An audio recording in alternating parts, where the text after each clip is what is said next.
So welcome once again. I'm Paul Bress, an emeritus professor at the law school, and I co-teach Democracy and Disagreement with Deborah Satz, a philosophy professor and dean of the School of Humanities and Sciences, who will moderate today's conversation.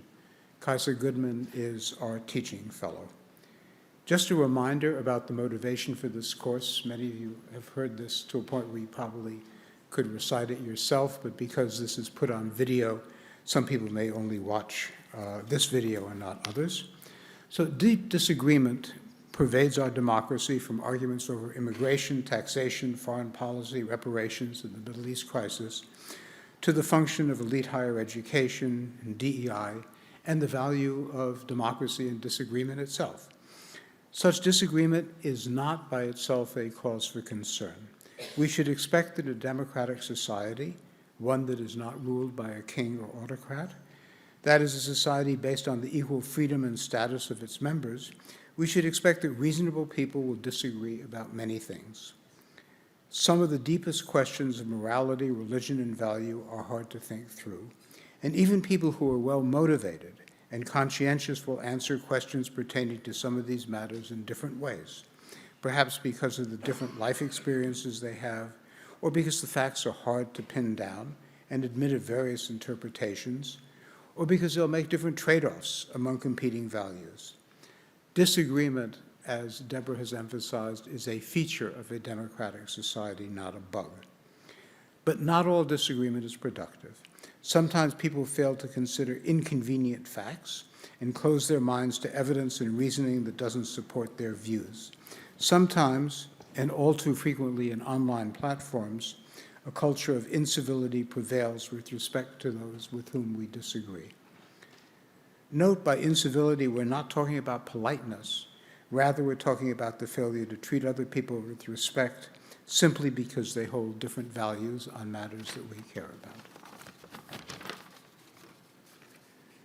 The closing of the mind is especially a concern for a university.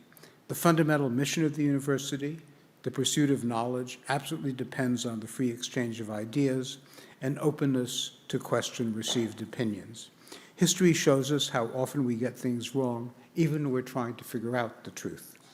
And it's because we feel this mission, the pursuit of knowledge, is under stress from forces both outside the university and inside, that Deborah and I decided last year to launch this class.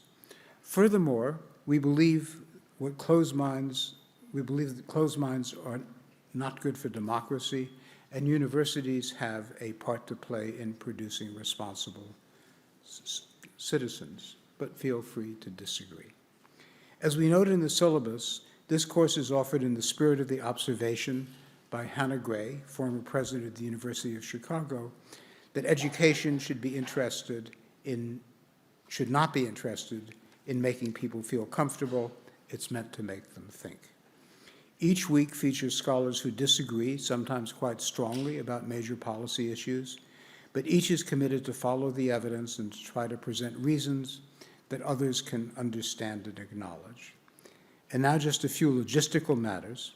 As has become our practice, we'll wait until later in the class to note your attendance. And although you have the course evaluations online, if you care to fill them out while you're still here in the class, either now or later, that would be good. People do tend to forget them as other things take their attention.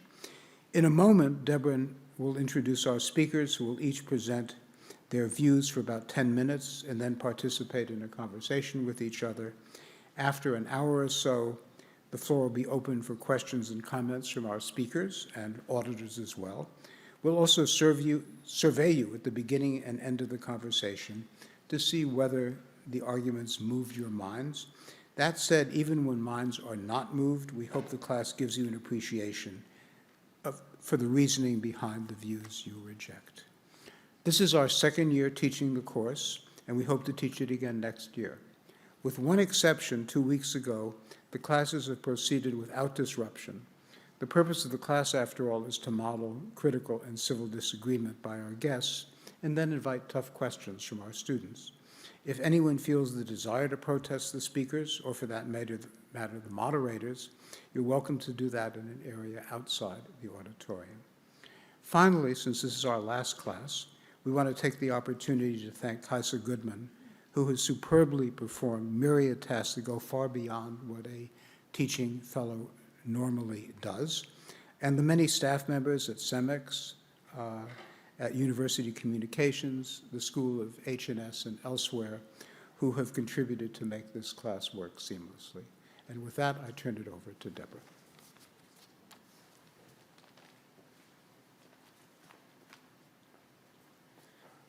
All right.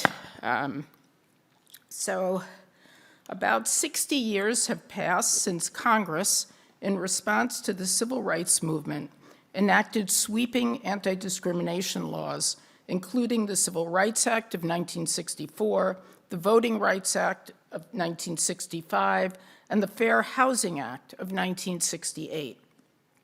Some might argue that we've finally reached a post-racial America and that we have no reason to take race or racial disparities into account in social policy. Yet across many significant measures of well-being, from life expectancy to college completion rates to income and wealth, African Americans fare worse than white Americans. This leads to a series of questions. The first question is about explanation. What explains the persistence, uneven, but persistence nevertheless, of racial disparities? Are they explained by social structure, for example, by changes in the job market that also have geographical implications that leave inner cities at a disadvantage, or by culture, including by the choices that Black and white citizens make about themselves, or by some interaction between structure and culture, and if so, how does that work? Second set of questions really are about ethics.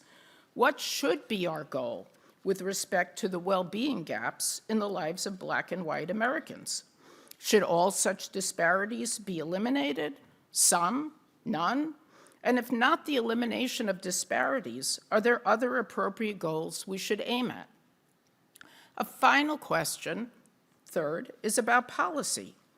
If we should agree on causes and goals, what policies might be best at achieving those goals in the face of the evidence? And might we still disagree? We have two terrific guests to probe these issues with us. Josh Cohn is one of America's most distinguished political philosophers. He taught at MIT, where he was my dissertation advisor many years ago, before coming to Stanford in 2008. Since 2014, he's been full-time at Apple University. Reading Josh's work is always a treat. He's a model of clarity, generous argument, and great writing.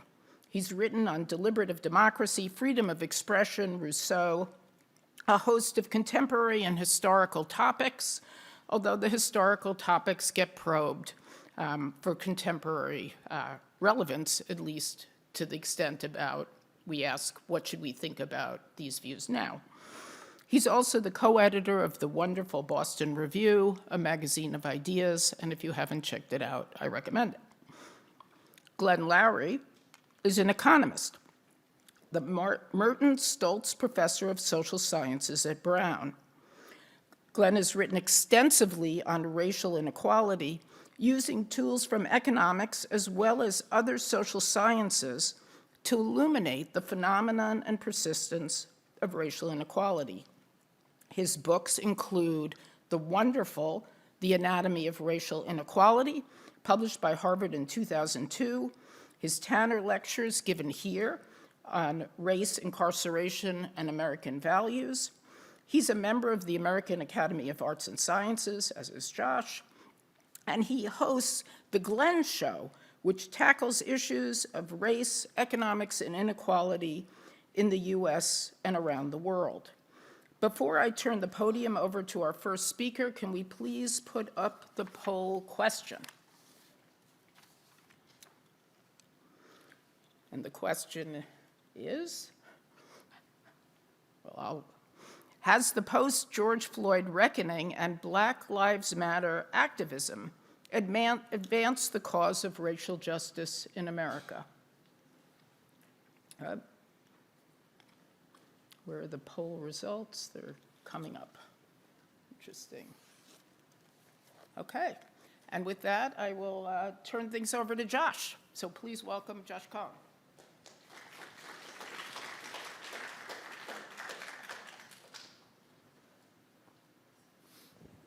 Thanks, Deborah.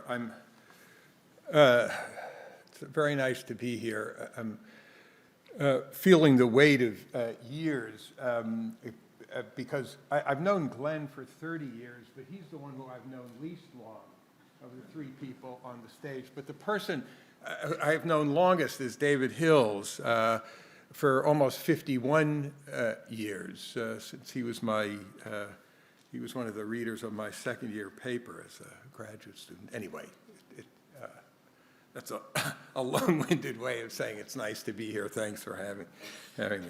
So the announced purpose of this incredible course is, and I'm quoting from the email that Glenn and I got, is to model active listening and respectful critical discourse for our students. Now, one of the ways that people can engage respectfully is by being nice, not making ad hominem arguments, listening attentively, taking turns, et cetera, following the familiar norms of civility. And that's easy for Glenn and me. We are old friends, been in lots of conversations over the past 30 years. Because it's easy, I thought maybe it would be good to approach our topic in a somewhat unusual, maybe more ambitious way. So the topic is the persistence of racial disadvantage in the United States, a topic on which, as Deborah's introduction already indicated, Glenn is vastly more knowledgeable than I am. But before getting to our disagreements on the topic, such as they are, I thought we could start by exploring some areas of agreement. And in that spirit, not just the spirit, in that letter, I'm going to set out 15 points of agreement. And my aim in presenting them is not to be nice, which I'm not that good at. Instead, my hope is threefold. First, to get greater clarity on areas of disagreement. Second, maybe to use areas of agreement to narrow the areas of disagreement, if we can find any. And third, to cast our disagreements, such as they are, in a different light. And this is very much in the spirit of what Paul said in his introductory comments. That is, the different kinds of intellectual and practical conviction that we should expect of reasonable people, at least I hope we're reasonable people, who aim to address empirically complicated, morally challenging, and politically charged issues. So, here are my 15 points of agreement, and you'll see they cover a wide range. So, the first point is that people ought to be treated as equals, meaning with equal concern for their interests and equal respect for their agency. Equal concern means that it matters equally for law and public policy, how each person's life goes. Equal respect means, among other things, that each person has a special responsibility for how their own life goes. Second, this general principle of political morality has strong resonance in the American political tradition and was expressed with great power in Lincoln's claim in the Gettysburg Address that the country was dedicated to the proposition that we are created equal and also conceived in liberty. Third, there is, as Lincoln said in that same speech, a fair question about the durability of any nation, this one or any other, thus conceived and dedicated? A fair question, in part because that founding conception and dedication are to a very abstract idea and a comparably abstract proposition, and people don't live their social and political lives by abstractions alone. Fourth, because of the importance of that principle of political morality, because of its role in the American political tradition, and because of the fair question about the durability of any nation so conceived and dedicated, we have an important shared responsibility, a collective responsibility, for ensuring that people are indeed treated as equals, treated as both equally important and as bearing some special responsibility for their own lives.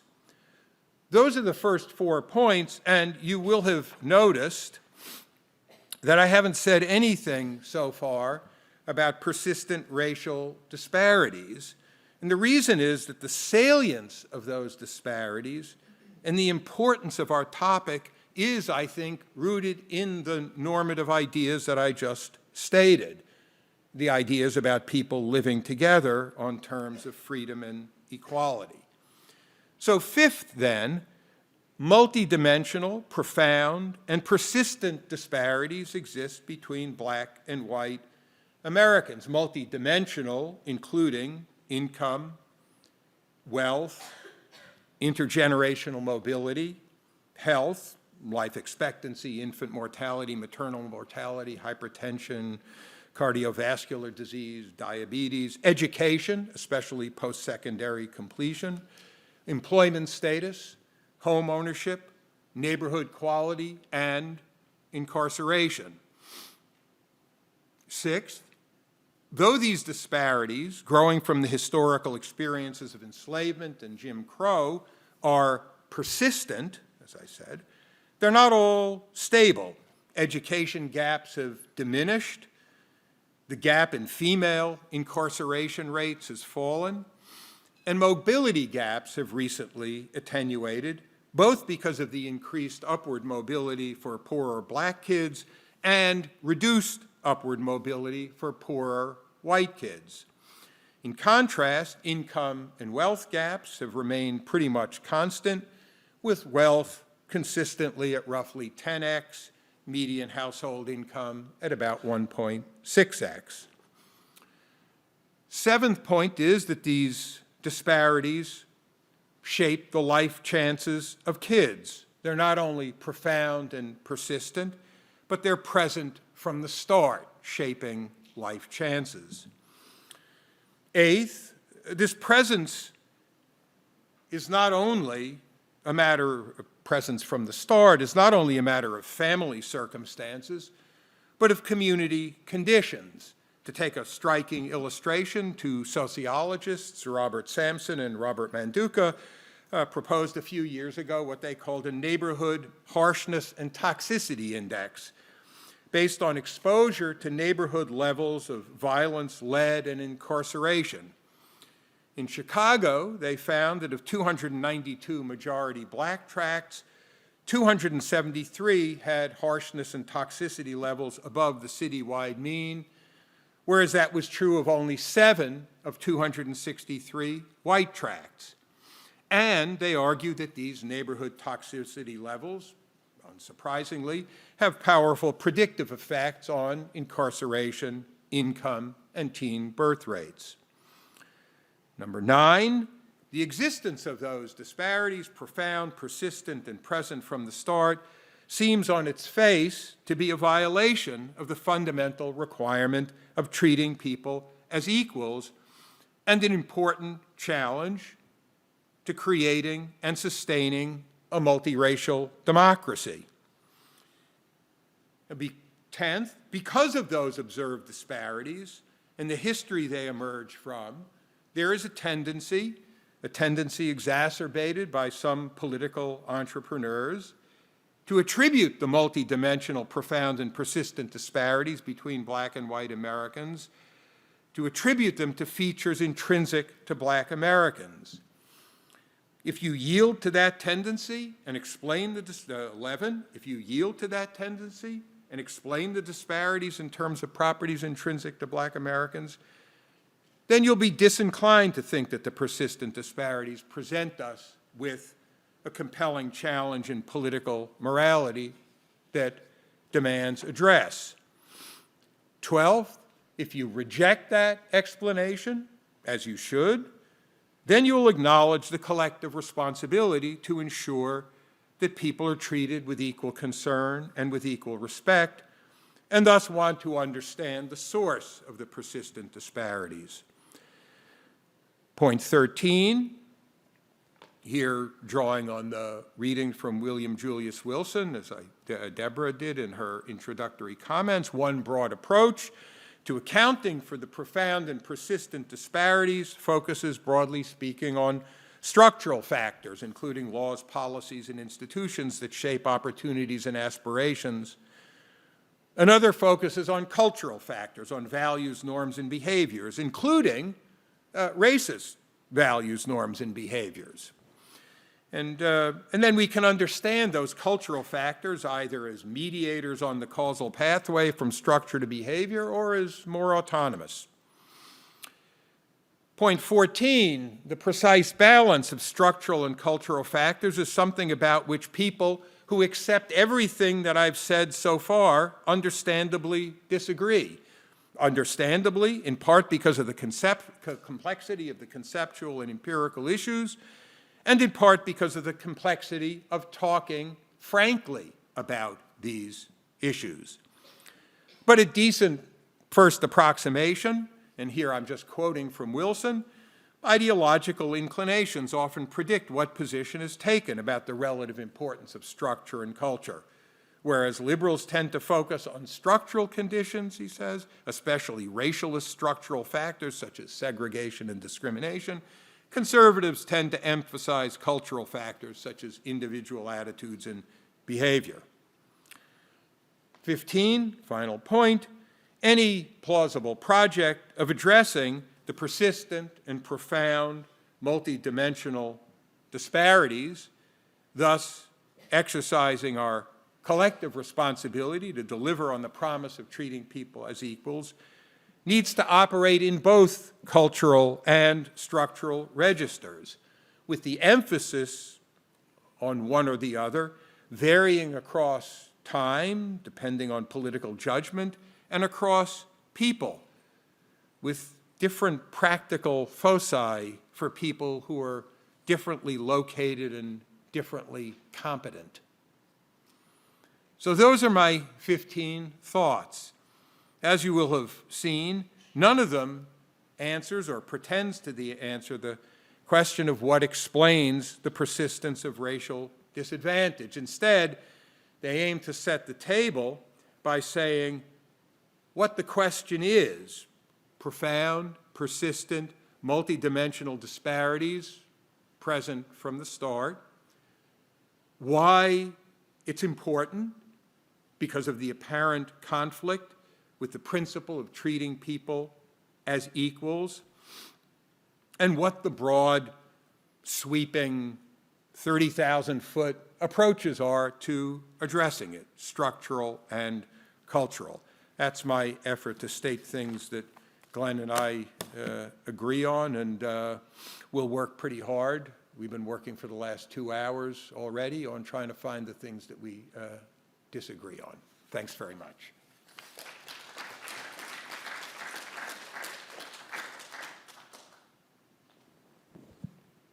My turn.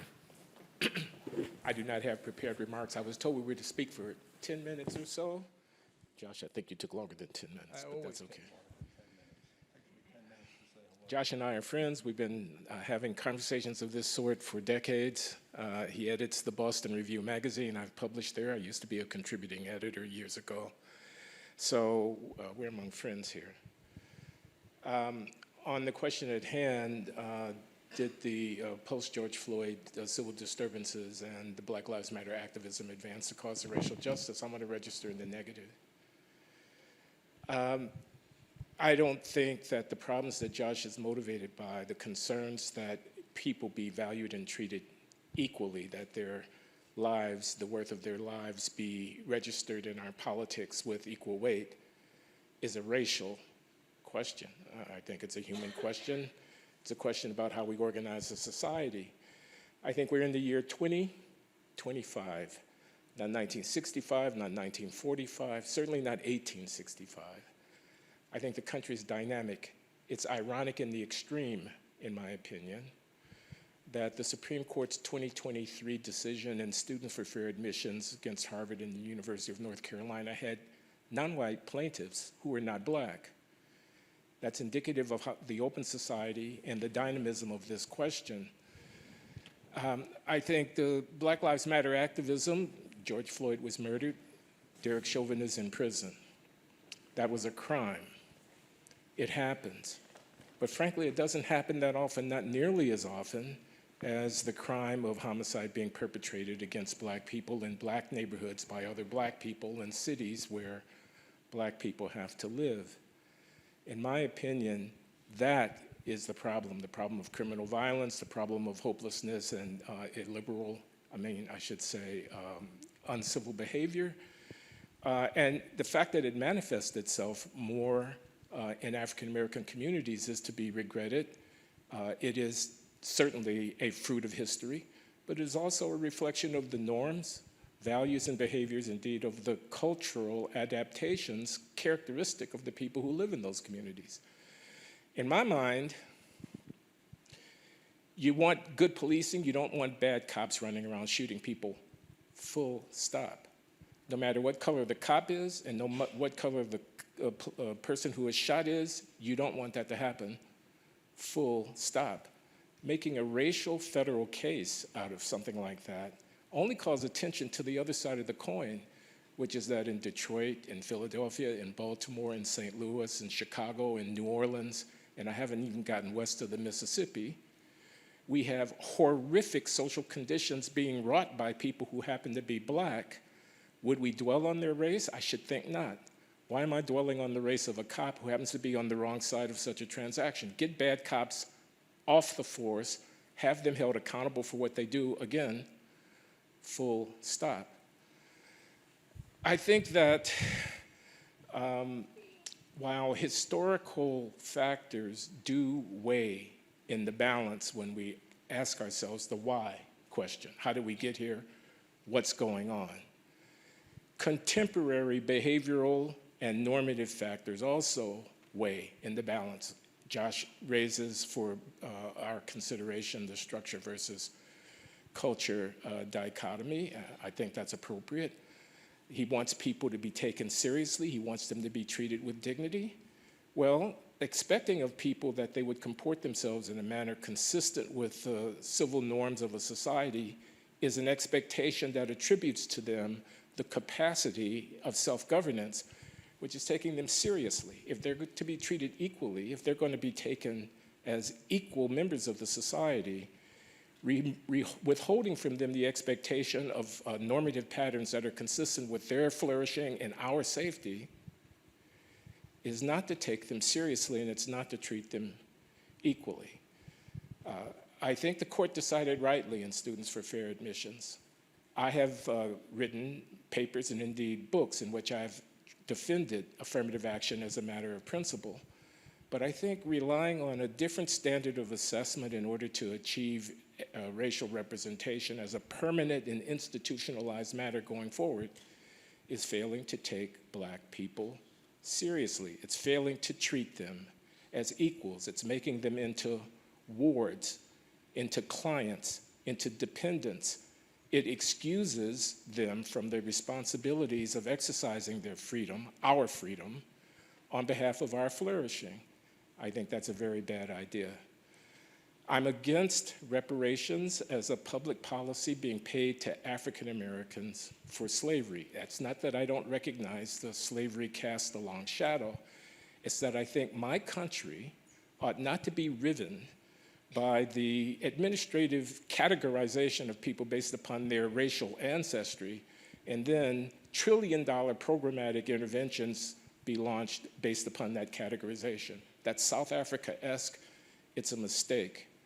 I think the rhetoric of racial domination and structural racism in the 21st century, given how dynamic the society is demographically, technologically, economically, and politically, is an anachronism. I think it's fodder for demagogues and hustlers and ambulance chasers.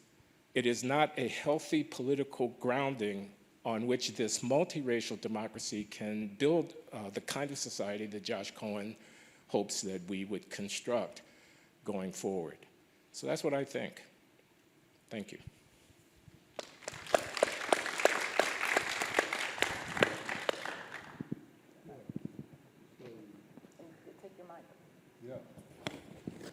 Take it and use it. Yeah. Well, I don't have 15, but I have 5. First, the points that I stated were meant to be places where you and I agree. And I've read your work, we've talked a lot, and I reread The Anatomy of Racial Inequality, including the more Bless you. recent introduction to it. I reread the more recent introduction to it. And so when I was a little disappointed when you said at the end something about the society in which I hope because I thought this was a shared hope. Anyway. But I'm sorry, George. No, it's okay. There are worse things than being disappointed. But I think it is. So I think It is. Good. Okay. I'll tick that one off. The first point you said is you said that the issue about treating people as equals is a human issue, not a racial issue, and I completely agree. But also wonder, I completely agree that it's a human issue. That's why the principle is to treat people as equals. But to say it's not a racial issue, well, when there's a persistent violation of that principle that has a racial inflection, then race comes into the discussion, even though I agree, I think we agree on this, that the fundamental principle is that you treat people as equals. And to make a comment that we talked about this over lunch, there was this, business a few years ago. Some people say Black Lives Matter, and some people say all lives matter. And as I explained to you, my attitude toward that was that if a friend comes to you and says they are despondent because their mother just passed away, and you say to them, all mothers die, what you've said is true, but I don't know, there's something wrong with it, I think. And so I thought the idea that responding to Black Lives Matter said for a particular purpose in a particular context by saying all lives matter was kind of like that. I mean, it was stating the truth, but maybe not at exactly the right time. Can I just say? You can. I didn't mean it in that sense. I didn't mean it as a rebuke. Okay, good. You said Black Lives Matter, I said all lives matter. I meant it as a statement of fact. Yeah. All lives matter. That's a very important statement of fact in the face of no-go zones in Portland, Oregon, or mobs burning down people's businesses in Minneapolis or whatever. Yeah. As Black Lives Matter was, an important statement of fact as well, under circumstances in which the judgment was that they were being treated as if they don't matter, and it follows from all lives mattering that they do matter. But anyway, I just want to stay with this for a minute. No, when Derek Chauvin killed George Floyd in Minneapolis in 2020, was that a racial crime? We construct on the ground of the fact a racial narrative, and I'm trying to question that project of construction. You know, It was a bad cop killing of an unfortunate individual under the circumstances that took place there. It became a national cause célèbre built around racial grievance, and that, I think, was a wrong turn for the country, as the ensuing events of that summer testify. yeah. You know, we had a conversation on the Glenn Show after that event took place, and I think this is the only time this happened. You got mad at me. Oh, no, man. Yeah, no, it was okay. You were probably right, because I described it. You don't remember this, but I do. I described it as a lynching, Yeah, and I you don't- got mad at me. And I made up some bullshit. I don't know. I said, you know, well, he had his knee on his neck. I mean, lynching. And I was backing and filling. You know, that probably was an exaggerated thing to say. This was not Emmett Till. But I do have a hard time thinking of it, not thinking that there was some important way in which there was a racial aspect to it in terms of what Derek Chauvin thought he had, it was okay for him to be doing, and how it was okay for him to be treating somebody. And I guess I wouldn't judge the success of any political movement that occurred in 2020 during this insane pandemic. Anyway, but the human issue, not a racial issue. I'm having a look. And then I'm struggling here to find things that, and they all kind of have a subtlety that we disagree about. You were talking about, you used the phrase, the problem, and you said, the problem is about, you know, criminal behavior in black neighborhoods. And I said, well, that's a problem. I agree with you that that's a problem. I don't know, is it the problem? The problem about what? It's a big problem. And that's connected to something that I think, this is a topic on which we've talked about a lot before. You said, and drawing on this idea, treating people as equals. You treat them with equal concern, their interests, their good matters equally to everybody else's, and you treat them with respect. They have agency, and you hold them responsible for stuff. And you say, you know, if you don't act properly, then you're not doing your part. Well, I say neither side is doing its part. And the idea that it's okay to hold people fully responsible for their misconduct under circumstances in which they are not being treated as equals by their well-being, their good, their interests being equal, given equal consideration. I think there's a failure on both sides, and I'm not prepared to, this does feel like, you know, to use a phrase, I'm not going to use it because we're trying to say, I think there's a failure on both sides, and I don't think that saying that you haven't done your part, so you're not entitled to be treated as an equal because you're not acting like a responsible adult. Well, you know, there was an old Brazilian slave song that said, "You accuse us of stealing. You stole first when you brought us here." So there's a failure of the social compact there, and I think you're pointing finger in one direction. Reparations, I think we agree, but I'll stay away from that. We can come back to that.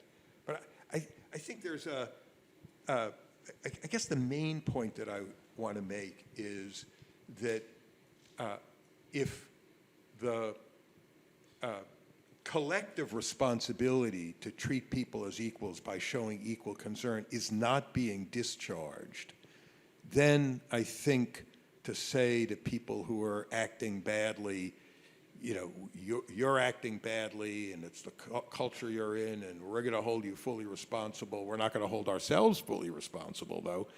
There's something missing from that. That's our biggest, it's always our biggest disagreement. stated in You know, hopelessly abstract terms. actually, this puts me in mind of the piece that I published and that you edited in Boston Review about the Michael Brown event in Ferguson, Missouri, and the dichotomies that I tried to spell out in that piece, the first draft of which was very confused, and the final draft of which, infused with your editorial wisdom, was much clearer. And this point about we don't have to choose between individual personal responsibility on the one hand and collective social responsibility on the other. We needn't be required to take one or the other side of that. We can hold both of those moral imperatives in mind at the same time was a key point of that piece, which I signed off on and which you edited. So no, we don't necessarily disagree about that. Perhaps I could try to justify my disquiet, my angst, my concern about taking people seriously by going personal on you and saying, I'm a black man, I'm a member of this community, I am an inheritor of its deeds in a way. I own those deeds. I want better for my people. I want to hold up a banner. I want to exhort.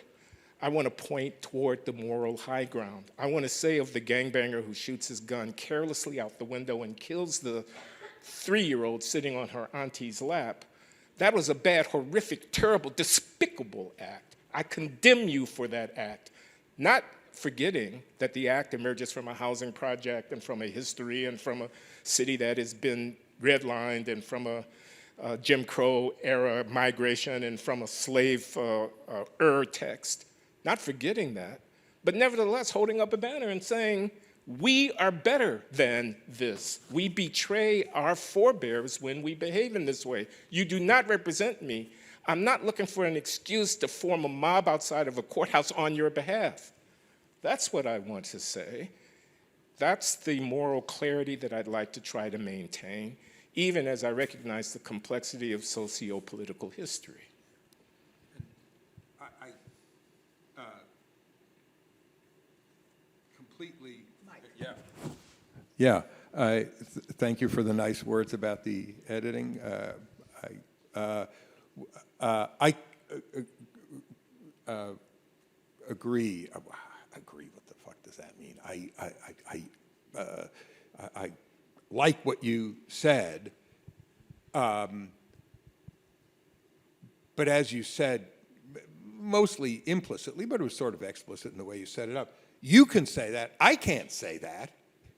If I say what you just said, I'm going to get like tu quoque, fuckface, get out of here. You know, I mean, it's like I can't say, excuse my language, or don't. It's like, who are you to be saying that? You know, and there are a whole bunch of reasons why I'm not the person to be making that point, because when I say we are better than that, really? We? What are you talking about? When I make that statement, you know, it's not clear what position I'm coming from. If I'm just, you know, condemning and, you know, it's a very legitimate question. So I think this is the thing that I was trying to get at the end about dealing with these issues is there's a division of labor. There's some stuff that you can say and do that I can't say and I can't do. And I'm glad that you say it and do it. It's why we talked about this before. You know, my friend, Gene Rivers, a minister in Boston, evangelical Christian, you know, on the streets, helped to keep the peace in Boston in the 90s. He was doing stuff that I couldn't do, but I really supported his, doing it. So, yes, to what you said, but when you're saying that, somebody else needs to be saying the stuff that you don't want to be saying because it feels like you're making an excuse for the bad behavior. You're yelling at them saying, we're better than this. Yeah, I know you were brought, you know, I know it's in a housing project, blah, blah, blah, blah, blah. If you say that, it kind of takes the force away from the we're better than this. I agree about that. But somebody else has to be making the other side of the case. Don't you agree? Yeah, I think I agree with a caveat. Yeah. They call it respectability politics when I say it. Yeah. They call it, I'm trying to make my group look better than it otherwise might look in the eyes of the majority when I say it. And I'm not saying it for the majority. I'm not saying it because I want to look good to white people. I'm saying it because I want black people to stand up straight with our shoulders back, raise our kids, pick up the trash in front of our houses, work hard to make the best of the opportunities in this great country, and man up. Now, if I don't say it, Donald Trump is going to say it, not you. He doesn't have a problem saying it. And accuse me of respectability politics, if you will. I'd much rather get out in front of that one rather than to leave it on the table for a demagogue like Trump to pick up. I won't accuse you of respectability politics. Thank you. Yeah, but it's not such a bad thing to do anyway. So let me ask you, because, you know, the readings and this issue raises, you know, the contributions of structure and choice and, you know, the context of choice as well as the choices people make within that context. And I'm wondering how you think about early childhood issues versus later adult, because at least in the early childhood case, it feels like the choices piece of it, I mean, you can talk about the parents, but they're the kids, is much less salient than the structure case. And it's easier, I think, for people to get behind the, well, look, here, how could you hold a, you know, infant or a baby responsible for the choices they're making? You can say something about their parents and not leave them off the hook, but the parents themselves may be very constrained. So I wonder if you think it kind of the balance of choice and structure changes depending on what part of the lifespan you're looking at. You're overlooking the fact, Deborah, that the most consequential choice any kid makes is who their parents are. Yeah. The reason for picking that Manduka and Sampson toxicity index was precisely for that reason. I mean, you know, that it's, you know, how much, you know, lead paint is there, how much violence is there on the streets. And yes, I completely agree with you. We can then have a discussion about where exactly to be pointing the finger. But we know to a certainty, it's the one thing that I think to a certainty in all of this complexity, one thing that we can say to a certainty is it's not the kid's fault that they're in those circumstances. Of course, I agree with that. These aren't choices for an infant. These are inherited conditions for the infant. I think the amount of latitude that you have, the amount of potential for doing good from intervention is much greater earlier in the life cycle, and there's every reason, not just about responsibility, but also about an agency, but also about policy and public obligation to so order our affairs that these dependents from the earliest stages of life have the supplemental interventions of the state to abet their development when their parents are not able to fully pull that off. I think all of that. I would add that that is not a racial responsibility. That is a responsibility to citizens as such. Absolutely agree on that. You know, just to give a little, you know, color to the point, you know, there are these studies that have been done of the Moving to Opportunity program in Chicago, where families moved from projects, Robert Holmes project, to, you know, better neighborhoods. And for a long time, they weren't really finding any effect on how the kids fared until somebody had the bright idea of distinguishing between kids who moved when they were around 12 or 13 and kids who moved when they were around 2 or 3. And guess what? It made a difference if you moved when you were around 2 or 3. And that was Larry Katz and then Raj Chetty found that, you know, there was a big effect. So childhood, yes, and earlier childhood, better, not only because of the really diminished responsibility, but also because of the magnitude of the effects that you can have. Agreed. All right, we have a point. Yeah, too many points of agreement. Yeah, I'm trying to figure out where I can get you to disagree Yeah. more sharply. While you're working on that, let me ask a question to both of you. Do your different analyses of the problem, the nature of the problem, its causes, lead to different solutions going forward?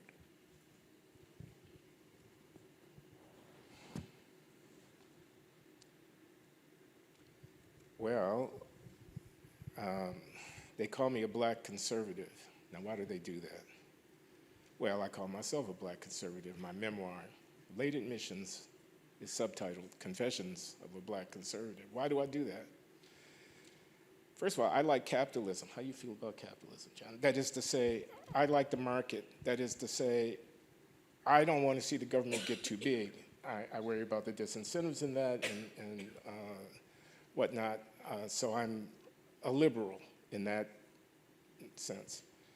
Secondly, I'm a born-again Christian who has lapsed in his faith, but who still has reverence for that tradition. And I, therefore, take the moral questions seriously in the spirit of that tradition. But finally, I'm a Booker T. Washington, up from slavery, pull up your socks guy who wants to see self-help and internal agency implemented within my, quote unquote, my community. I think of myself as a member of a racially defined subset of the American population. It's not my first identity, but it is my first identity, actually. Well, I didn't used to say that, man. I used to say I'm an American first. Tolstoy is mine. I know he's not an American. I know he's not an American. Einstein is mine. I know that he's Jewish, but still, I'm saying this is my tradition. You know, I don't know anything else but this tradition. Why should I think of myself as an African or whatnot? But south side of Chicago, first generation post Jim Crow, like Cornel West, especially when he talks about the blues,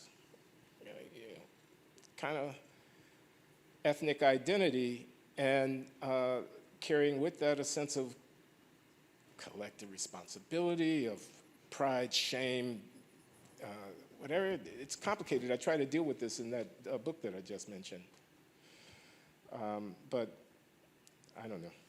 So, okay, can I just step in here for a second? So if the goal or the norm or the value is you want everybody to be able to succeed, give them the opportunity to succeed, to pull themselves up, to make a good life for themselves.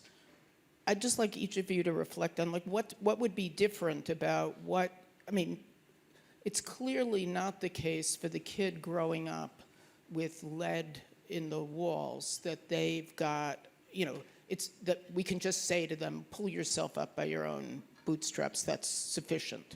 Because that feels like it's abandoning them to structures that we've imposed or in some way, or inattention, maybe systematic inattention that we've imposed, that we have a responsibility for going back to the norms.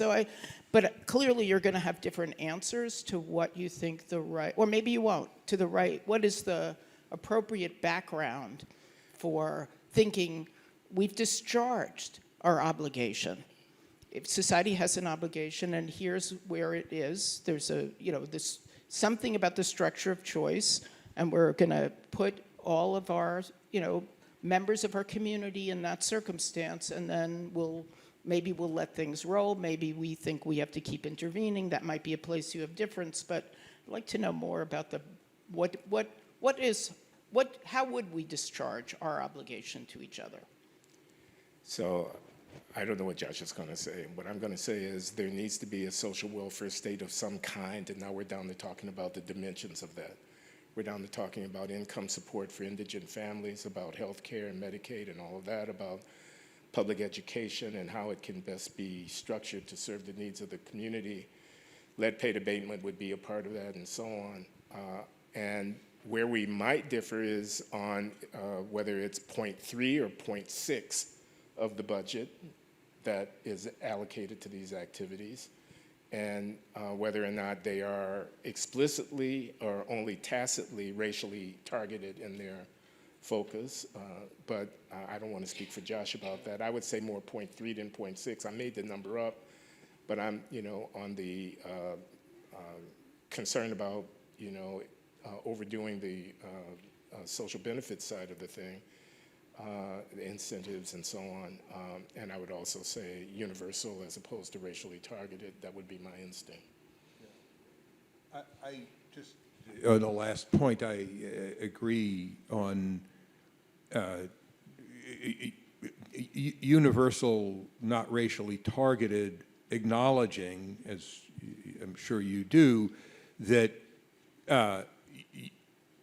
generally speaking, universal programs have two characteristics. First of all, they are politically more stable because a broader group of beneficiaries. So there's the old slogan that, poor people's programs are poor programs. I think that's right. I think Social Security and Medicare are examples of that. But also that universal programs of universal design are not equally beneficial to everybody. So, for example, if there were,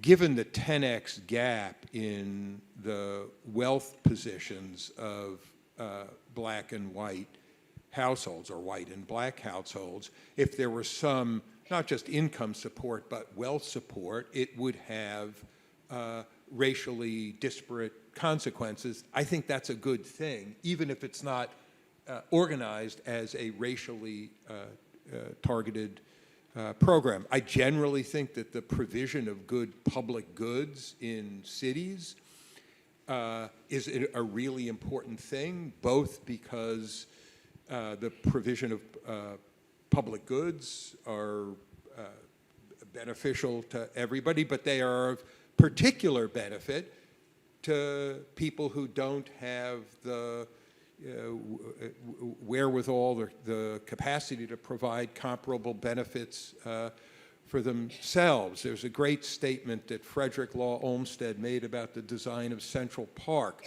He said it was to supply to the hundreds of thousands of tired workers who have no opportunity to spend time in the country, a specimen of God's handiwork that shall be to them inexpensively what a month or two in the Adirondacks or the Green Mountains is to those in easier circumstances. So Central Park is free, it's for everybody, but it also had a targeted beneficiary class. It didn't have to be, it wasn't like you said only, people who don't have homes in the country can go there. And I think generally speaking that the provision of high-quality public goods, the provision of some kind of wealth endowment would have those.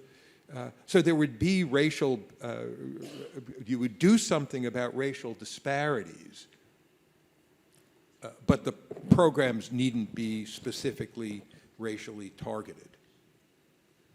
Okay.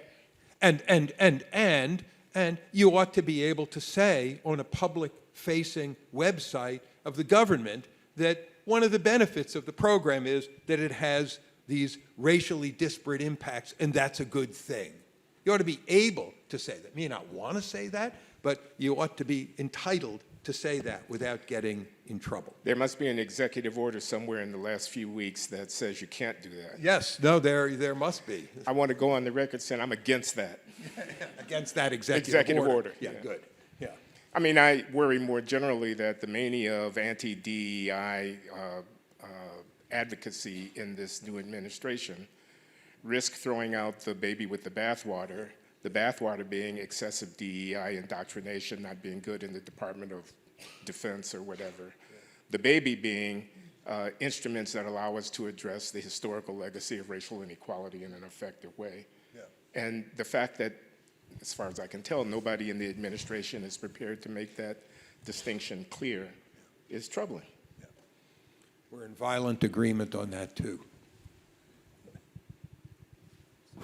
should open it up to the audience for questions. So I know it's always hard to be the first one to line up, but we'd love for people to come up.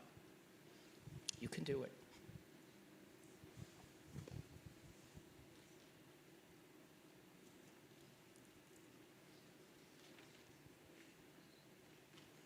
Great. Hello, I'm a little short for this. So I was wondering, Professor Satz brought up early childhood conditions and how those are a special matter of concern, in part because that's a place where it's easiest to make the sort of institutional and systemic case. One thing that I frequently wonder about in discussion of early childhood circumstances in regards to persistence of Black disadvantage is why it seems that liberals so rarely bring up the much, much higher non-marital childbirth rate within the Black community. This seems to be something which liberals are almost completely aversive to discussion of. They seem to be more willing to discuss even like interracial violence than non-marital childbirth. I'm not really sure why the stigma seems to go that way. But it seems that the patterns of family formation are a really dominant characteristic in the emergence of disadvantage. The effects on children are seriously averse.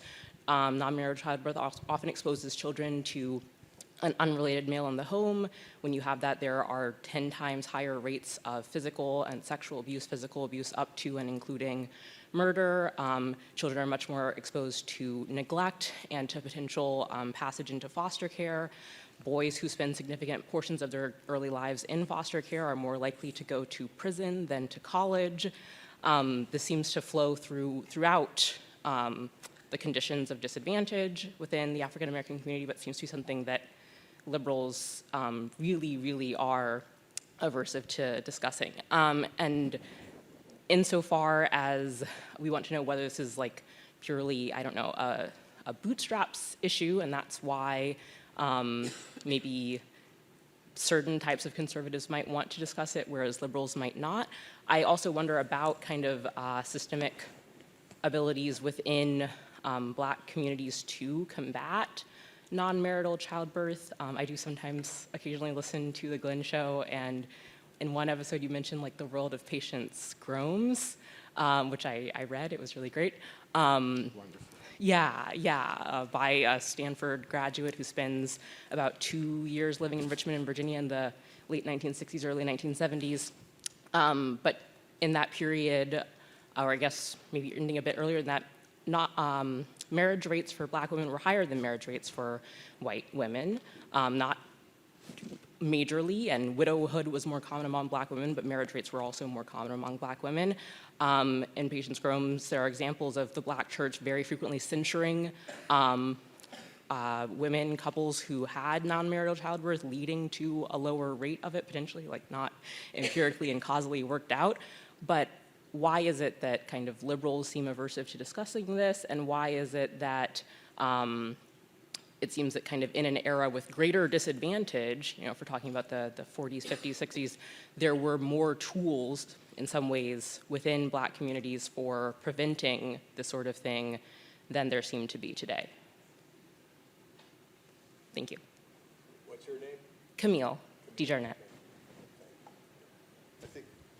Well, no, you're the liberal, but I'll respond to the question, and thank you for your attention to my work at the Glenn Show and for reading The World of Patience Gromes, which I think Scott Davis is, I think, the name of the author. It's a wonderful book. Well, I think of the Moynihan Report, 1965, what's he call it, Negro family case for national action. I think of the not wanting to blame the victim being one kind of syndrome that might afflict liberals, not wanting to be thought ill of as a person who doesn't respect the quality of African American life and culture, wagging a finger and not wanting to be that person. I think there's a question about the family and whether or not the admonition against non-marital birth is a kind of backhanded endorsement of traditional family relations, which in our day might not appeal to a certain liberal sensibility. But he's a liberal. I'll let him speak for himself. Thank you. I'm just messing with you, man. Yeah, no, I know. No, thank you, Camille. It's a great.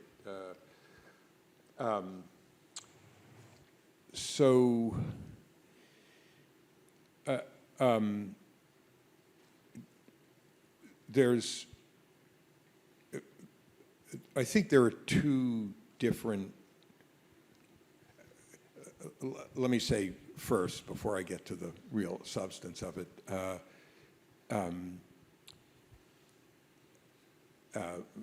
my sister had a kid. She was living with a guy, but she wasn't married.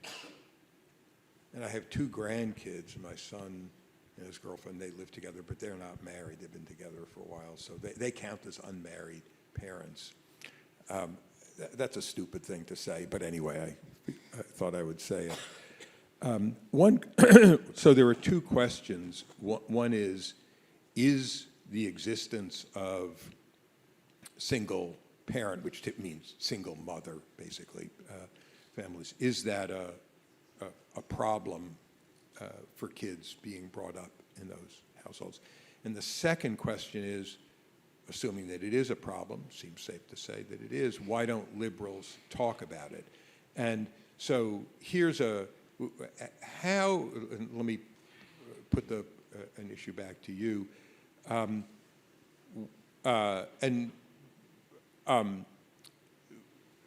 How is it greeted when liberals do talk about it? Well or badly? I would greet it warmly, at least. Yeah, no, I know, but that's not a good answer to my question. I know you would, but I think it's fair to say that it's generally not welcomed. This is the blaming the victim criticism. And then there's an issue that we can put in the context of American politics, which is the Democratic Party is a party of liberals and a party which continues to be, despite some shifts in the last election, the party supported by the vast majority of black voters. So if you're a liberal, whether a white liberal or a black liberal, it's not going to go politically well for you if you say something like what you're saying now. True or not, if you're asking why isn't it said, it's because you're going to be drummed out of the political group that you're a part of, and then so it's not going to be a particularly politically effective thing to say. So that's, I think, why it's really, there are some issues, and this being one of them, that it's very hard to talk honestly and openly about. And that's what happened with Moynihan when he published a report, even though that's the part of the report that's remembered, the part where he talked about the troubles in the black family. What's not remembered were all the parts of the Moynihan report where he said the more standard, structural, he was a, kind of, center liberal guy. All of that stuff is forgotten, and I think that was a kind of warning and admonition to people who agreed with him on that they better, it's not that they better shut up at that somebody's going to, beat the shit out of them or something like that. It was just pointless, and it was not something that traveled well in the political, in the political coalition that they were a part of. That's not on the truth of it. It's on the politics of talking about it. Does that make sense at all, Camille? Mm-hmm. I really appreciate your thoughtful. Shouldn't we worry about this disconnect between truth and politics? Yes. Yeah, there's a lot to worry about there. I Yes. was just about to say, Josh's account might explain why someone running for office doesn't talk in this way. It doesn't explain why academic sociology doesn't talk in this way. The nature of the corruption, if I can call it that here, that is to say, the undermining of a capacity for effective deliberation on the objective truth of the matter by those who would inform public decision-making goes beyond political positioning, and I think we need a deeper explanation for that. You know, I don't have it, but Yeah. I mean, we've asked people to read the chapter from Wilson. I mean, very distinguished, brilliant sociologist, written incredibly important stuff.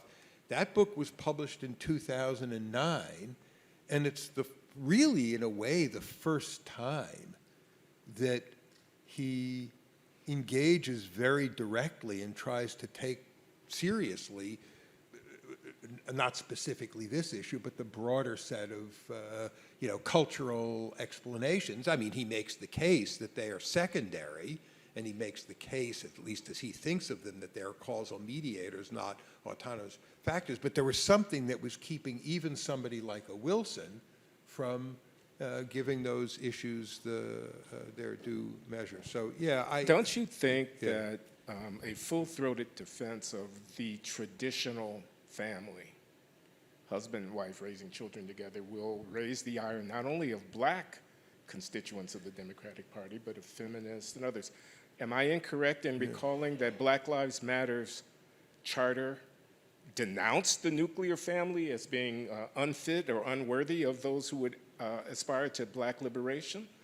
I mean, isn't there an ideological drift here that causes people to talk about, you want to go back to the 1950s, you want to put women back in the kitchen, et cetera, and gays back in the closet? What are you doing extolling the virtue of a so conventional a way of living? But Yeah. we want to be careful going straight from the idea that a single parent, particularly in the context of economic factors, but other factors as well, is it the problems with that are an argument for the nuclear heterosexual family. You can't go right from that to that. There are other forms of family structure. What there is some evidence about is the single parent family has not been good for the well-being of many children. Not always, not 100% of the time, but disproportionately. But it doesn't yet tell you what kind of family structure is best. And if I could just ride on the back of that, I completely agree with that. And I think I put it strongly that I think it discredits the force of the point that I think Camille was asking us to pay attention to immediately go from there to making a case for the traditional, whatever that is, the traditional family. There are lots of families of different kinds, not just in this country, but in the world. And so it makes it seem like the concern. This is partly why it's hard to talk about it, because it makes it seem like if you raise questions about single parenting in poorer houses, a single mother raising kids in poorer households, what you're doing is carrying water for a sweeping ideological program in defense of the traditional nuclear family. You're not. Or anyway, you needn't be. You needn't be. So before we let Camille go, a minor point and a more important point. The minor point is that traditional family, David Brooks, I think, who is relatively conservative, came out quite early in favor of gay marriage because he thought that created an important kind of nuclear family. So it needn't be a heterosexual family. But more importantly, I think the point, Camille, that you're raising is if we think that part of the problem of perpetuating the situation that our two guests agree exists is that part of what perpetuates it is children raised by single mothers who don't have the capacity to do it. What you're doing is you're suggesting here's a cultural problem, behavioral problem, and we should look for a solution to the problem that way. And I think that's the key point that you're making. But then or and then. You can take your pick, whether this is a but or an and. Those single mothers typically are getting paid way under a living wage. They typically don't have decent health care. Those are transportation, not so good. Housing, not so good. So,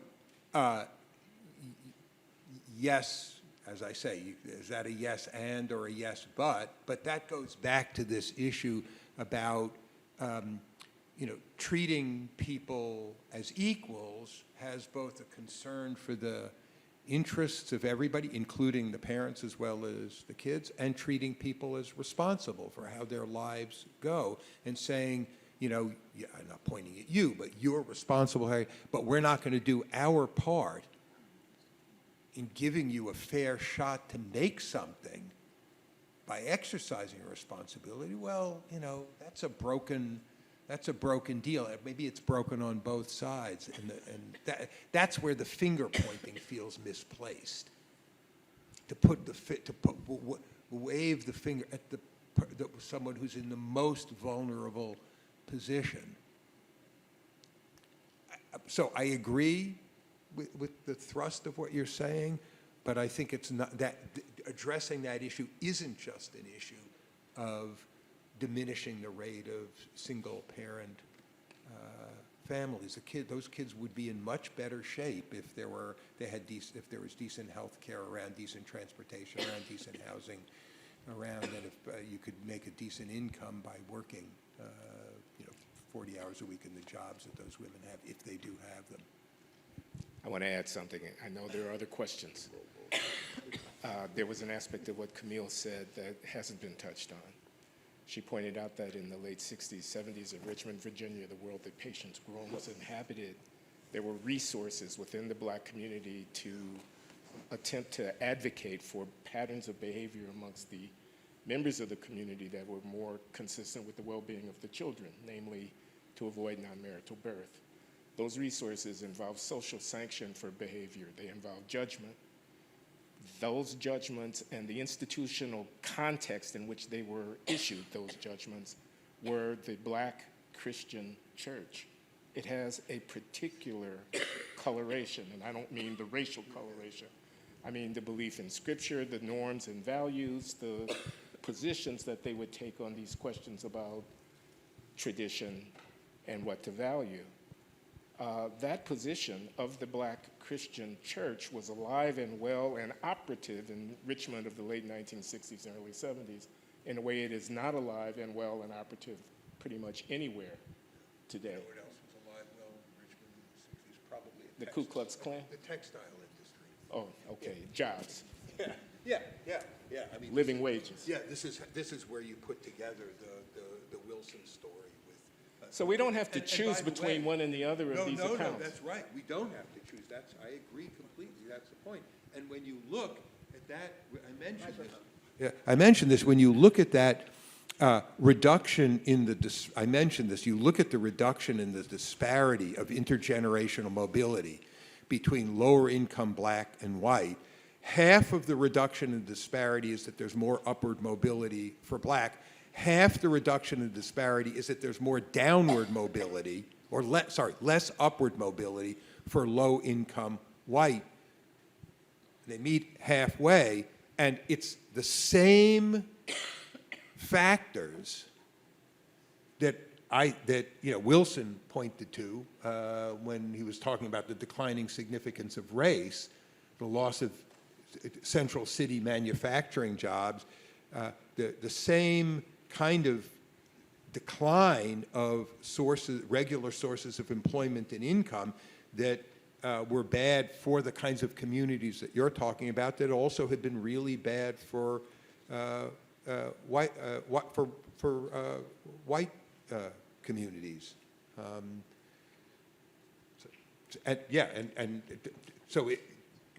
Here we are, as on a number of these issues, at one. A lot of this is not a race issue. No, it's not, but I want to point out that in a way we're now answering Deborah's question from earlier about where would we agree and disagree when it came to policy. First words out of your mouth are living wage and how much does the bus fare cost to get anywhere. And first words out of my mouth were black church and exhortation to live in keeping with a certain set of traditional values. And it's way easier for you to talk about the black church and exhort people to join it than it is for me. That's a difference in position. It's fine with me if people do. That's why I Thank you. supported Eugene Rivers' work. All right, great. Next. Yeah. Move on to the Thanks, Camille. Hi, thank you very much. I think I have a question kind of similar vein. So last quarter we read a story from one of the people in a scientist here at Stanford, Robert Sapolsky, about his thoughts that we don't actually have any free will. We're just we don't get to choose who our parents are. So we're just kind of born into that situation. And how I'm kind of seeing it right now is like the remedy to that solution that we don't get to choose who our parents are is by offering programs that aren't dependent on what our parents are, just programs to help counteract that inherent factor of our living. But then I want to tie in another quote that I've been kind of rolling around through my head. I think it was from actually one of our past talks on DEI. One of the quotes that appeared was, the only solution, the only remedy to present discrimination, to past discrimination, is present discrimination. So just, do you all have any thoughts on those two ideas, combining them, separating them, how you just work through them? Can I go first? I'll be brief. Yeah. Kant trumps Ibram X. Kendi. So Kant says heteronomy, everybody is conditional, and yet a moral theory requires that we assume people have free will. Ibram X. Kendi says the only solution to past discrimination is present discrimination. I'm with Emmanuel. I'm sorry, Josh. The philosopher, he's the philosopher. Well, no, it's a better. I was going to start railing about the Sapolsky book, which I don't like very much. I mean, I like Sapolsky. I mean, he's a great, and his brother was a colleague of mine at MIT. But that book about free will is not. I'm sorry, David. I see David is nodding, and that makes me more assured in what I'm about to. That is not a good book.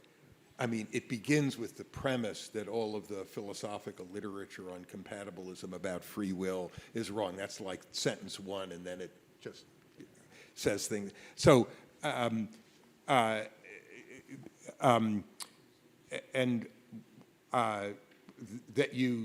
that's one point. Point two, the comment that I made to Deborah before about the most fateful choice that you make being the choice of your parents was a joke.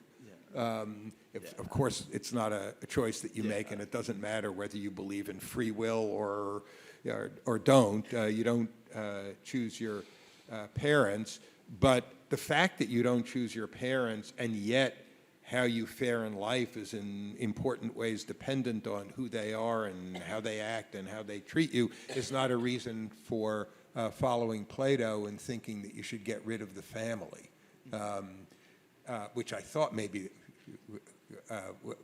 was the direction that you were suggesting. But you want to make sure that that there are that people's opportunities, for example, are not so tied to the circumstances of their birth. That's what school is about. Yeah. It's one effort to separate Genesis from destiny. Mm-hmm. And that's, I think, a really fundamental idea, that where you start out shouldn't determine where you end up. And a key institution for doing that is decent schooling. That's not eliminating the family, but it's a way of making sure that it doesn't have quite as fateful consequences as it might otherwise have. And then the other thing, and this goes back to that issue about quality of neighborhoods. You, I think, want to be sure that the communities that people are growing up in are decently functioning communities. And yes, there's a public safety aspect of that. We agreed about that. And are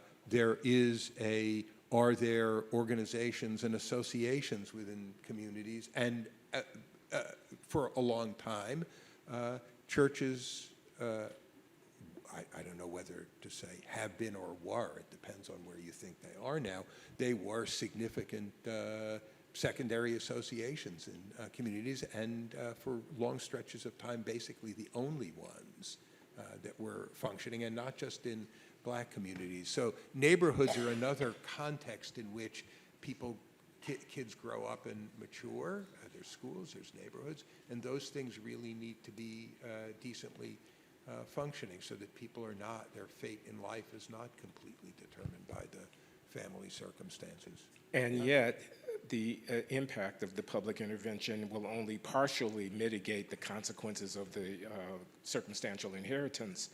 This is what I meant in my essay, which I hope everyone read, which I made available to you as relations before transactions. Yeah. What I mean is the transactions, that's the public part, the civic part, the part about policy and external intervention, and the relations, that's the social, intimate connectivity, networking, family, neighborhood, and community part. And there are essential limits in a free society on the extent to which the state can insinuate itself into those social relations. And in a racialized society, that's the one we live in, those social relations are partly going to reflect patterns of racial identity, which is my answer to the question, why does racial inequality persist? Persists notwithstanding the success of the civil rights movement at pretty much establishing a level playing field in terms of transactions, persists because the derivative consequences of racially affected social affiliation are likely to be beyond the reach, ultimately, of permissible social intervention in a society that respects the autonomy of families and of communities. People are going to live where they want to live. We're not in China. We don't build model communities based on demographic apportionment to achieve social goals. We have very limited tools for affecting that, and Move to Opportunity is one of them, but you'll acknowledge that most of the moving is not interracial, et cetera. So that's my speech. Thank you. Thank you both so much for a fascinating discussion. Professor Laura actually stumbled across a clip of you on the Lex Friedman podcast this morning before I even found out that you were the speaker this afternoon, so it's kind of jarring seeing you in the flesh. Thanks. But my question kind of builds on Camille's question with respect to there being taboos around potential inquiry or discussions of cultural factors that might explain the gap between racial groups in terms of a variety of social outcomes. What about intrinsic or biological factors? It seems to intrinsic or biological factors or differences, potential differences between groups, right? It seems to me that like mere inquiry into those areas would undermine like the fundamental like assumption of like equal moral worth, let alone like finding actual differences. What's your position on inquiry into that area? I guess like is your position still we have to close the gap between truth and how we're approaching inquiry, or are those fields of inquiry off limits for good reasons? Are you asking about intrinsic biological or genetic yes, factors? Yes, yeah. So in my 2002 reissued in 2022 book, The Anatomy of Racial Inequality, I adopt, for the sake of my argument, an axiom of anti-essentialism in which I say, I'm going to try to give an account of racial inequality that preemptively excludes the possibility of intrinsic differences at that level. I have been chastised by a lot of people, and they're not all Charles Murray, for doing that, with the argument that that's a scientific question. How dare you make that an axiom for your argument? Those are matters of research that should be inquired into. And to which my response is, I think the dedication to a kind of political equality ought to preclude those arguments, but I'm not entirely comfortable with that response. So it's a tough one. I know I'm not actually answering the question. He knows also.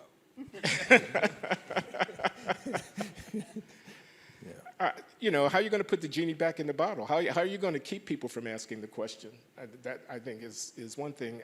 I think, you know, in the interest of protecting the integrity of the intellectual enterprise of which we are all a part, inquiry into the nature of things, you have to allow people to ask that question.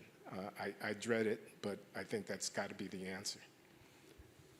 I thought in the book what you said was something like you were adopting the anti-essentialist axiom. Well, it's actually an anti-essentialist theorem in a way, because if the axiom is something about the commitment to people being treated as equals. I call it the principle of infrangibility. Yeah. In the same way that we don't note that the IQ of our senior parents who are over the age of 70, like me, is lower on average than the IQ of people who are 40, and therefore, or we don't measure the IQ of people born in Tennessee and compare it to the IQ of people born in California or Massachusetts, and then start asking about the public fisc and whether the interstate redistribution is legitimate. We forbear in those arguments, not because they're objectively irrelevant, but because our commitment to hold ourselves together as a political community precludes talking in that way.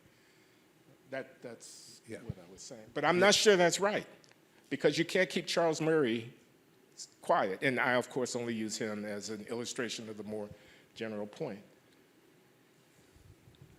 I'm not opposed, just myself, I'm not opposed to people exploring those questions. I do think it's not such a good idea to explore them and then do really bad work on them. It seems particularly bad if you do crappy work on them. And most of the discussion about the, to go back to the point of reference in Glenn's comment about Murray, the Murray and Herrnstein book, The Bell Curve, most of the criticism of that book said that it was kind of a bad book. I mean, and I do think that there's an obligation on the part of people who are doing research on a question like that to be particularly mindful of the kind of consequences that can follow from it, and so an obligation to do stuff that really, maybe meets a higher intellectual bar. And I think my reading of the literature of the book, and particularly of the literature on it by people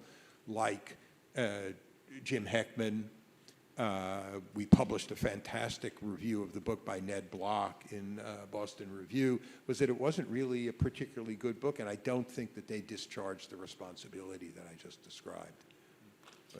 Sorry, just perhaps a quick follow-up, if that's okay. I remember in the clip that I watched of you, Professor Laurie, you brought the NBA up as an example of there have been intrinsic biological differences between different racial groups. I don't know where I'm going with this, but I guess, do you think, because it's not just there's it's not a question of evidence, right? It's the mere act of inquiring into this area would undermine the assumptions. I think, is that your position also? Yeah. I'm sorry, I didn't understand the question. Is my position that inquiry would undermine political commitments? Yes. But that the evidence might be inconclusive, or right. at least So leave open irrespective of the possibility. evidence. And by the way, it's not just black and white, whatever we mean by that, because both of those categories are themselves amalgams of different populations who are genetically, to some degree, independent of one another. What about Ashkenazi Jews?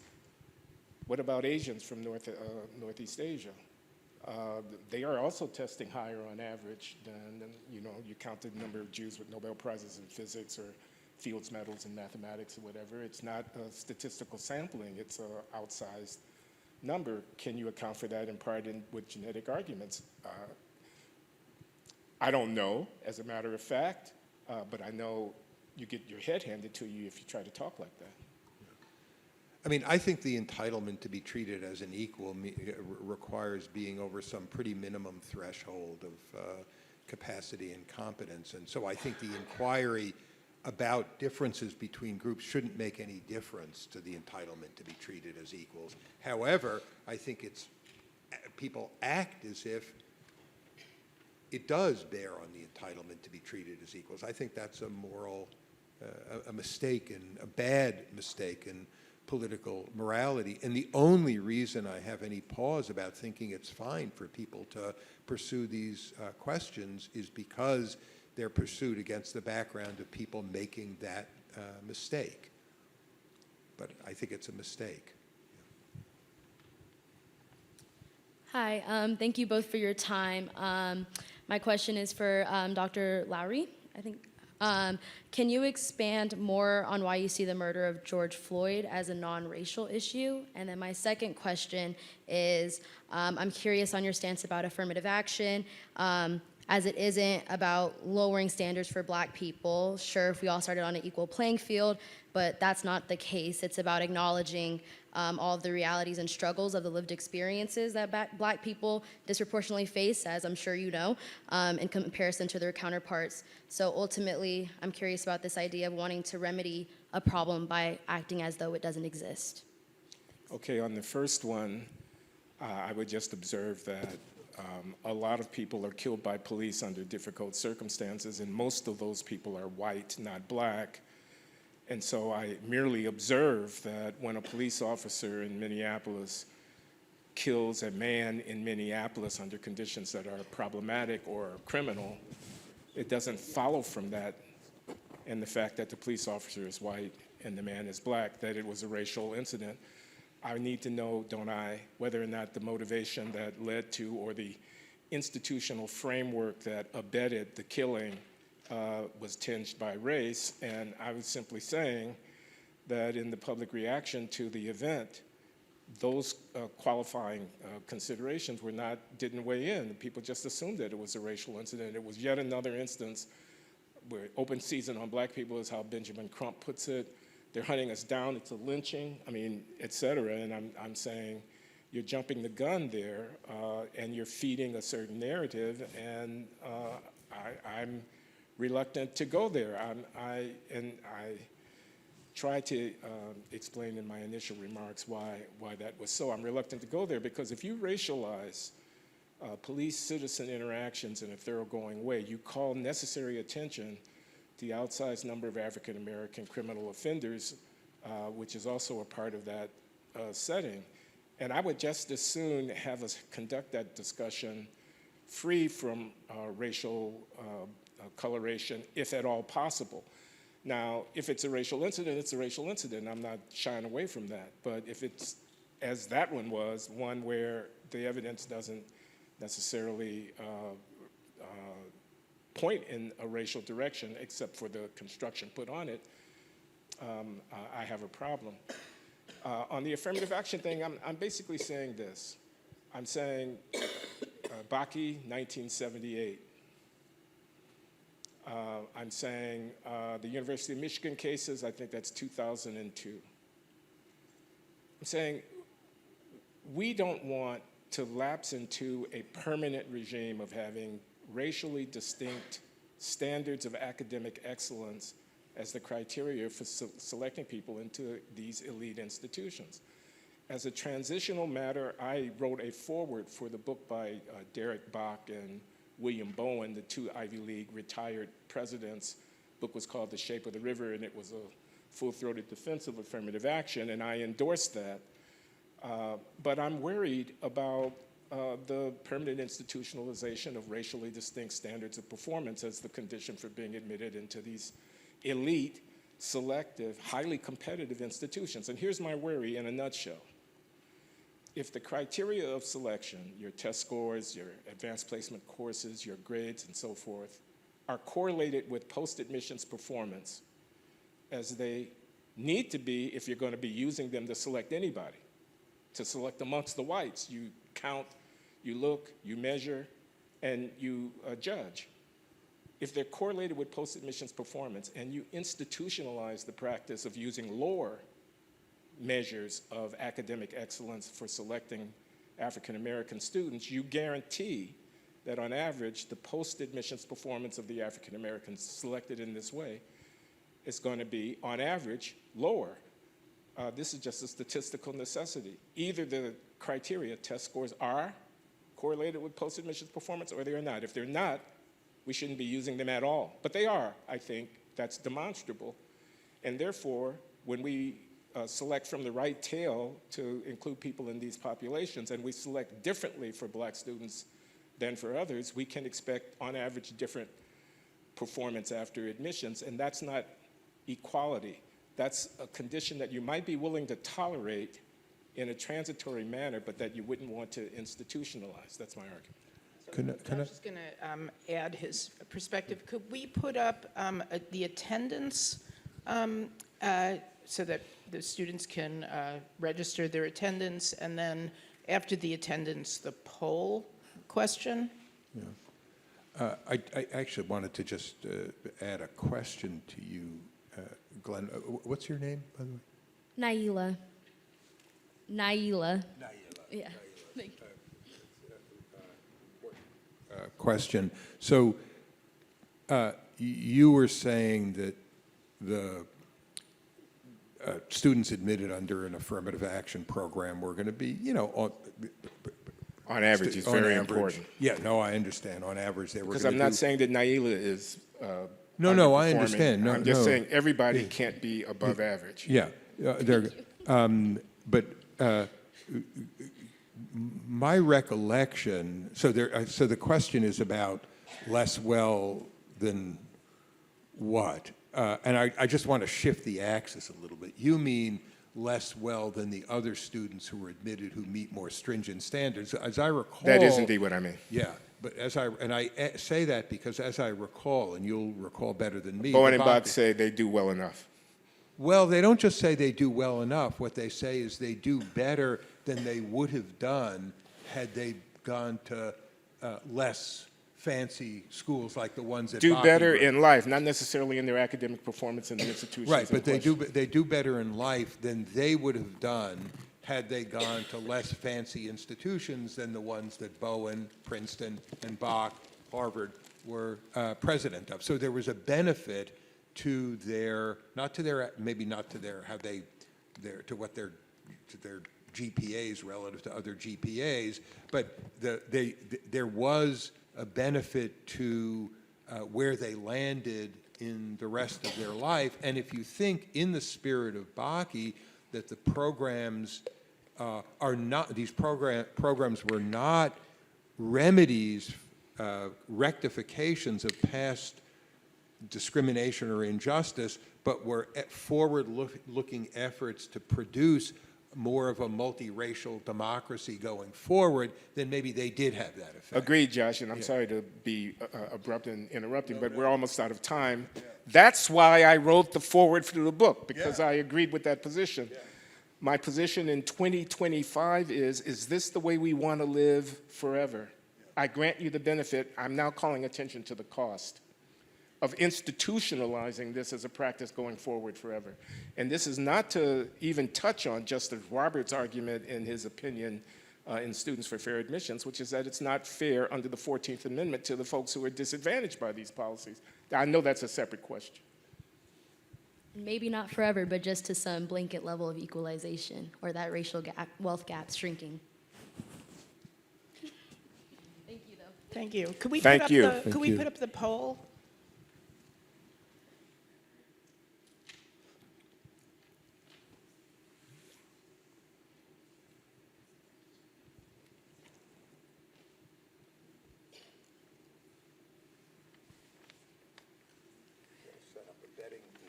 No, and we don't pay Wait, here we people are. by like how much you've shifted people. Well, So before, it was 65 yes, 35% no. Looks like it's roughly the same yes and no now. Be a little bit of a shift to no's, but roughly the same. So please join me in thanking, like, an incredible discussion of a very hard topic that modeled Thank you. respectful debate on very hard issues, and thank you to the students for your phenomenal questions and participation, and we hope to see you next year. So thank you.